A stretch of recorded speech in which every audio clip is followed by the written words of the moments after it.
তোমাদের সাথে মাঝে মধ্যে দুপুরের লাঞ্চ মেনু শেয়ার করতে আমার যে কী ভালো লাগে। তো চলো চটপট আজকের লাঞ্চ মেনুটা শেয়ার করে নিই।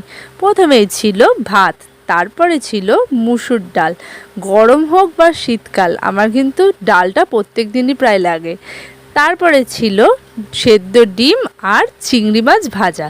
চিংড়ি মাছ যেরকম কষা চচ্চড়ি সব কিছু খেতে ভালো লাগে, ভাজাটা কিন্তু তার থেকেও বেশি ভালো লাগে। তারপরে একদম ধাবা স্টাইল এগ তড়কা বানিয়েছিলাম। এটা কিন্তু খেতে ভীষণ টেস্টি হয়েছিল, আর আমার পেজে কিন্তু আগে থেকেই এগ তড়কার রেসিপি দেওয়া রয়েছে।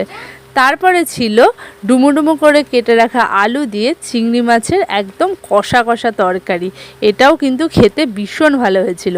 আমি চিংড়ি মাছ কিন্তু মাটনের থেকেও বেশি খেতে ভালোবাসি। তো আজকের এই লাঞ্চ মেনুটা তোমাদের কেমন লাগলো অবশ্যই কমেন্ট করে জানিও। ভালো লেগে থাকলে লাইক করে দিও। টাটা।